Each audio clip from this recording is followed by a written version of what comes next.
皆さんこんにちは。アライアンスバーンスタインのガオです。本日エマージング債券運用戦略の担当者エリザベス・バカリッチが新興国債券市場についてお話しいたします。Hi Liz, could you briefly introduce yourself? My name is Elizabeth Backrich. I'm the lead portfolio manager for emerging market corporate debt. So now we will start off our topics today. Inflation has been a key topic this year, and U.S. rates and also the global inflation has been evolved quite fast. Do you see the impact to the emerging market, and what will be the investment area that you recommend for emerging market? We expect emerging market growth to outpace developed market growth for 2024.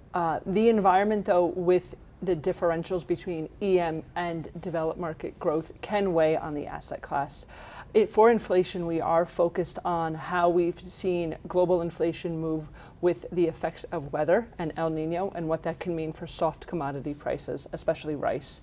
We've actually seen some Asian central banks that had been on the sidelines in the rate hiking cycle actually increase rates more recently. So overall, the environment for EM going into 2024 is more neutral, but we do expect opportunities to exist in the asset class. I see. What do you see the biggest argument for investors to pause in the investing in emerging market? Emerging markets will offer an opportunity similar to the rest of the fixed income world. Given that we expect to see U.S. rates decline, it will be a positive environment for credit into 2024. We have seen in emerging markets in 2023 significant outflows, but that has been met with slower and lower issuance. So overall positioning across EM does look attractive. One of the areas we are focused on is the strength of the US dollar. Though we do expect emerging market growth to outpace developed market growth, a stronger US dollar can weigh on that outlook. Okay. Given the EM growth outpaced the developed markets, what is the opportunity area that within the emerging markets that you recommend to invest in, and maybe also share with us about some specific country stories as well? Within the EM asset class, we do see opportunities in local debt as well as hard currency debt, as I mentioned, what will benefit from US rates decline. Valuations overall don't look overly compelling, but we do identify opportunities that exist within the asset class.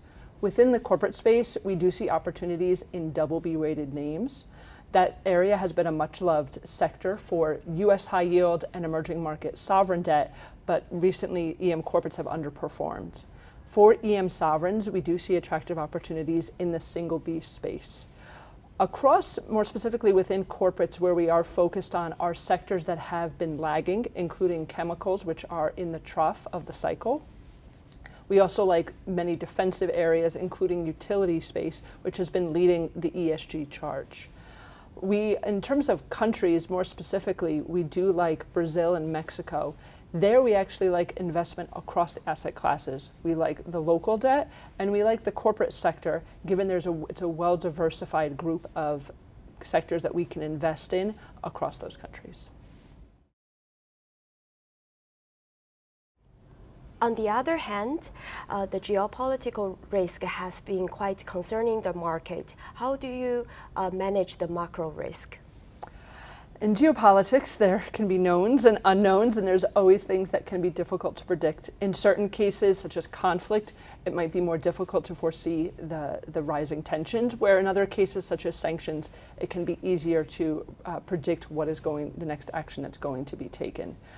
In certain cases, as we've seen in Russia, we were actually underweight into their invasion of Ukraine, and that was based on valuations, and you were not being compensated for the risk of those assets. Similarly, in the more recent issues in the Middle East, we had been underweight in Middle East because that we weren't getting compensated for risk.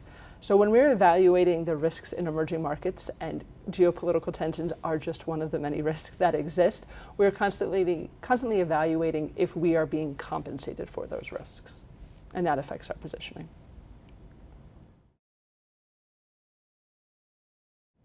Thank you for sharing the great context. So last but not the least, could you share with us some of your last words about the outlook for emerging market?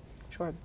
So for 2024, we expect it to be a strong environment for fixed income credit as expect the U.S. to begin their rate cutting cycle. Though overall we are more neutral on EM assets, we think there are pockets of opportunities across the asset class. And we believe that diversification and a bottom-up approach are essential to capturing those opportunities. Thank you.